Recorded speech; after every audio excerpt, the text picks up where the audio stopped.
France की राजधानी Paris में कातिल चौराहा चर्चा का विषय बना हुआ था। जो भी गाड़ियां उस चौराहे से होकर गुजरती दुर्घटना का शिकार हो जाती। शहरी इलाके में जाने के लिए कातिल चौराहे से होकर गुजरना जरूरी था।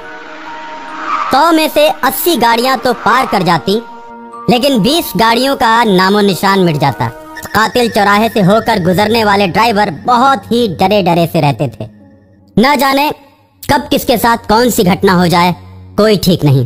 कातिल चौराहे पर जाते ही दुर्घटना होने वाले ट्रक का स्टीयरिंग फेल हो जाता था, या फिर ब्रेक फेल हो जाता था, या अगला टायर उड़ जाता था।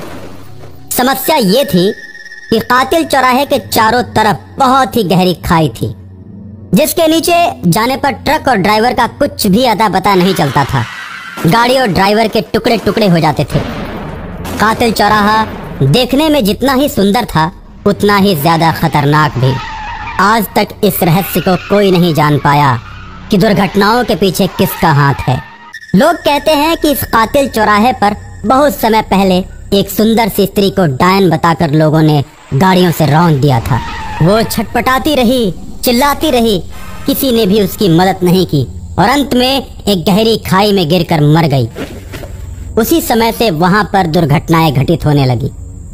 ऐसा बताया जाता है कि ये घटनाएं वही स्त्री करती है जिसकी दुर्घटना हुई थी, और अब वो पिशाचिनी बन चुकी है। कुछ लोग इस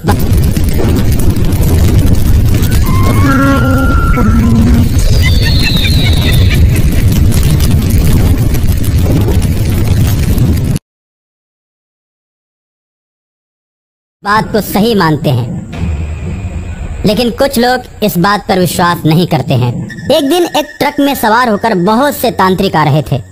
कातिल चौराहे के पहले ही तांत्रिकों ने अपनी गाड़ी रोक दी और ड्राइवर से बोले, देखो आगे कातिल चौराहा है, वहाँ अभी पिशाचिनी खड़ी है। अभी उधर से पार होना खतरे से खाली नहीं है। गाड़ी को बगल में लगा दो।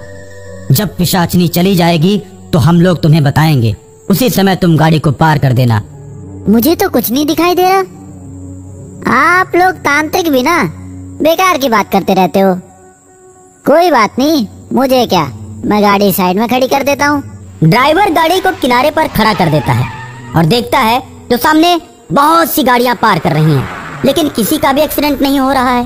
देखिए तांत्रिक बाबा, आपके सामने कितनी गाड़ियाँ चली गई, लेकिन किसी का भी एक्सीडेंट नहीं हुआ। अभी पिशाचिनी खड़ी होकर देख रही है।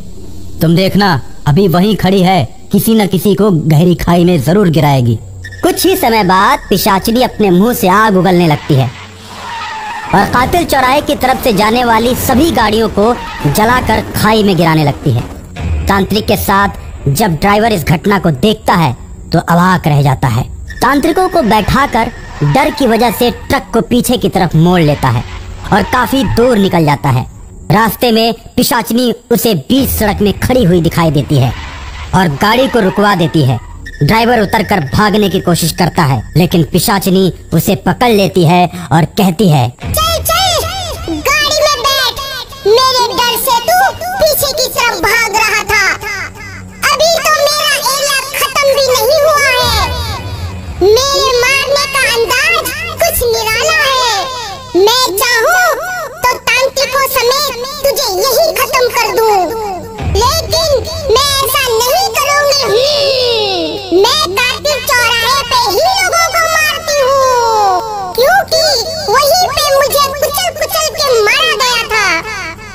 कोई भी ट्रक का ड्राइवर हमें बचाने नहीं आया, और तो और हमारी लाश पर गाड़ी चलाकर मुझे कुचलते हुए जा रहे थे। जब मैं ट्रकों से दब दब कर पिस गई, तो मेरी लाश को गहरी खाई में फेंक दिया गया। तब से अब तक मैं सभी ड्राइवरों से अपना बदला लेती हूँ।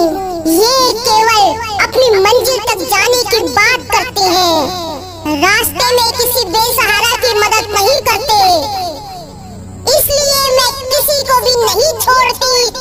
अब तो बहुत सारे ट्रक वाले मेरी कैद में हैं और उनकी आत्माएं मेरे आदेश का पालन करती हैं। वैसे तो तुम्हारे ट्रक में तांत्रिकों की भरमार है, मैं ये बात जानती हूँ, कि सभी तांत्रिक शमशान की सिद्धि करने जा रहे हैं। ये सिद्धि मैं नहीं होने दूंगी, क्योंकि सिद्धि करने के बाद ये तांत्रिक मुझसे अधिक ताकतवर हो जाएंगे। ए पिचाशनी, तुम तांत्रिकों को जो मर्जी करो, लेकिन मेरी जान बख्श दो। पिशाचिनी ड्राइवर की एक नहीं सुनती और ड्राइवर को गाड़ी में बैठाकर ट्रक चलाना शुरू कर देती है। तांत्रिक डर की वजह से चिल्लाने लगते हैं। पिशाचिनी ट्रक की स्पीड को तेज कर देती है और उसका स्टीयरिंग गहरी खाई की ओर मोड़ देती है। ट्रक हजारों फीट नीचे चला जाता है। ट्रक सहित सभी तांत्रिकों के चिथड़े उड़ जाते हैं।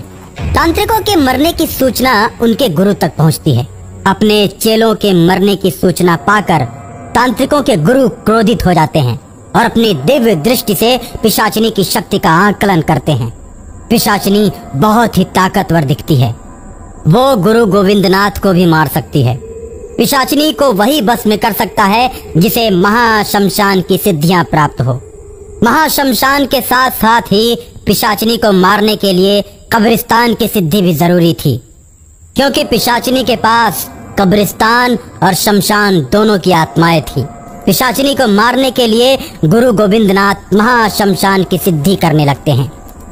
ये बात पिशाचिनी को पता चल जाती है और वो कातिल चौराहे के सभी शैतानों को लेकर महागुरु को मारने के लिए उसके पास जाती है और उसकी सिद्धियों में बाधा डालना शुरू कर देती है। गोविंदनाथ की सिद्धियों की रक्षा एक बैताल करता है। बैताल पिशाचिनी और उसके सभी साथियों को एक बड़े से पिंजरे में कैद कर लेता है और दूसरी तरफ गुरु गोविंदनाथ महाशमशान की सिद्धि प्राप्त करके समाधि पर से उठता है और कातिल आत्माओं के पिंजरे को पिशाचिनी के साथ कातिल चौराहे पर ले जाता है। वहीं पर उन लोगों का दाह संस्कार करके सदा के लिए कातिल आत्माओं को मुक्त कर देता है और कातिल चौराहे पर उसके बाद कोई दुर्घटना नहीं होती है।